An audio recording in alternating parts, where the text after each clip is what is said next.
কোথাও যদি আমরা চলে যাই বা কোনো জিনিস যদি আমরা অনেক দিন না ব্যবহার করি, সেই সব জায়গায় কি হয় বলো তো, এই যে এরকম এরা এসে ওই সব জায়গা দখল করে নেয়। তো আমার মা মানে শাশুড়ির মার উনুন, এটা ধান সিদ্ধর উনুন। কতদিন ধান সিদ্ধ হয়নি, একে তো বর্ষাকাল ছিল, তার মধ্যে ধান অনেক সিদ্ধ করা ছিল, এই জন্য অনেক দিন সিদ্ধ করেনি। তো এটাতে দেখো ইনি এসে এনার একদম বাচ্চা কাচ্চা নিয়ে এখানে আছে। তো এনার কাহিনী আমি শোনাবো, তার আগে একটা জিনিস তোমাদেরকে দেখাচ্ছি। দেখো এই লেবুটাকে না টক লেবু বলে, দেখতে অনেকটা কমলা লেবুর মতন হয়, আর এত রস হয় আর এত টক, খুব সুন্দর সেন্টও হয়। তো আজকে ছিল সানডে, তো আজকে আমার বরমশাইয়ের কাজ ছিল রান্না করা। তো সব কিছু রেডি করে দিয়েছি, খুব সুন্দর করে রান্না করেছিল। তারপরে তোমাদেরকে বলছি, এই দেখো এই 4টে বাচ্চা, 5টা ছিল, একটাকে কিছুতে টেনে নিয়ে গেছে, আর এই তো 4টে আছে, এখনও চোখ ফোটেনি। কবে বাচ্চা দিয়েছে জানি না, আমি তো এসেছি কালকের থেকেই দেখছি আমাদের পাড়ার কিছু বাচ্চা কাচ্চা এসে এখানে খালি ছটফট করছে, পুকুর পাড়ে বারবার যাচ্ছে আসছে। কি ব্যাপারটা বুঝতে পারিনি, কেন পুকুর পাড়ে যত গাছপালা ছিল সব তো কেটে দিয়েছে বাবা। আর এখন তো জামরুলেরও সিজন নয়, জামরুলের সিজনে আমাদের এখানে প্রচুর বাচ্চা কাচ্চা আসে, কেন আমাদের 2টো বড় বড় জামরুল গাছ ছিল, প্রচুর জামরুল হয় আর সব নিচে পড়ে যায়, তো বাচ্চারা এসে ছটফট করে। তো জামরুলের তো সময় নয়, আর জামরুল গাছও নেই, কেটে দিয়েছে। তো আমি বিষয়টা বুঝতেই পারছি না, এত কেন ওরা বারবার আসছে আর ছটফট করছে। তারপরে একটু পরে রান্না বসানোর পরে আমি চলে গেছি, দেখি একটা কুকুর দেখা যাচ্ছে।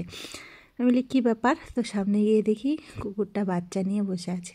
আর আমার খুব পছন্দ, মানে খুব ইচ্ছে হয় এদেরকে বড় করতে, কিন্তু আমার বরমশাইয়ের একদম পছন্দ নয়, ও একদম পছন্দ করে না, আর রেগে যায়, বিরক্ত হয়ে যায়, ও খুব ভয় পায়। তো ও রান্না করছে, ওকে রেডি করে দিয়ে আমি 2-3বার চলে এসেছি দেখতে। তো আমি একা কেন দেখবো, তোমাদেরকেও একটু দেখাই। তো পুকুর পাড়টা দেখো একদম যেন পরিষ্কার হয়ে গেছে, গাছপালা সব কেটে দিলে যেমন হয়ে যায় সেরকমই হয়ে গেছে। তো আমি 3-4বার চলে গিয়েছি দেখতে।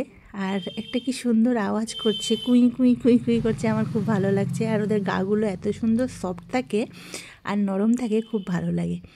তো এদিকে তো বরকে সব রেডি করে দিয়েছি, তার ফাঁকে চলে গিয়েছি, ও কিন্তু জানেও না আর এখনও অবধি দেখেও নি, হয়তো ভিডিওটা ছাড়লে ও দেখবে, তারপরে আমাকে বকবে কেন আমি কুত্তাটাকে ধরেছি, ওর পছন্দ নয়, ও প্রচুর ভয় পায় আর আমাকেও সবসময় সাবধান করে। তো মনটা একটু খারাপ আমার বরমশাইয়ের, কেন অনেক দিন আমরা কোথাও থাকলে একটু অন্যরকম একটা ব্যাপার হয়ে যায়, তার মধ্যে অনেক বন্ধু হয়ে গেছে, আর বোনের বরের সঙ্গেও খুব সুন্দর একটা মানে সম্পর্ক তৈরি হয়ে গেছে, যেটা খুব খারাপ লাগে। অনেক দিন আমাদেরও এখন সময় লাগবে কিছুদিন নিজেদেরকে সেটেল করতে। তো আমি এদিকে বসিয়ে দিয়েছি মুগের ডাল, আর এই পাশে বাসমতি চাল নিয়ে নিয়েছি। তো আজকে দুপুরের মেনু তো তোমরা দেখে নিয়েছো, একদম কষা কষা মাংস ছিল, মুগের ডাল ছিল, ঝুড়ো আলু ভাজা ছিল।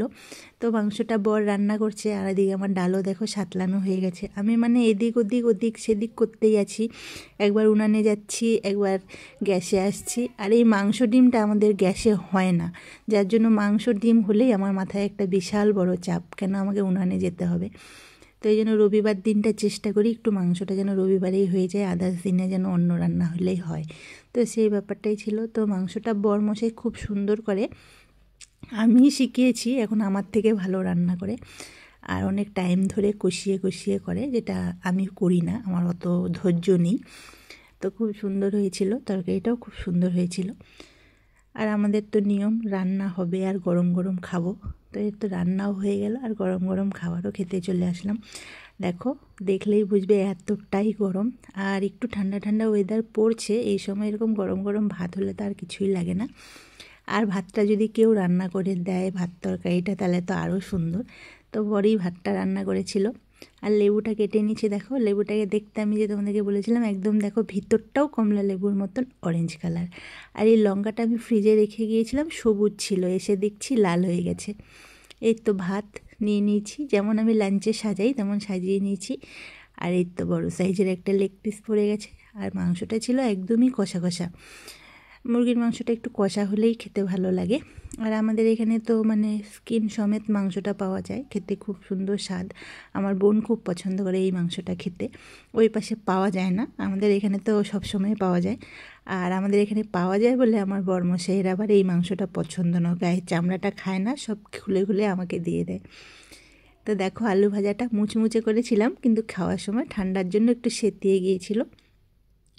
তো যাই হোক, আস্তে আস্তে সব কিছু রুটিনে চলে আসবে, সব কিছুই আবার আগের মতন হয়ে যাবে, আমিও ব্যস্ত হয়ে যাব, সবাই সবার কাজে ব্যস্ত হয়ে যাব। তো ভিডিওটা কেমন লাগলো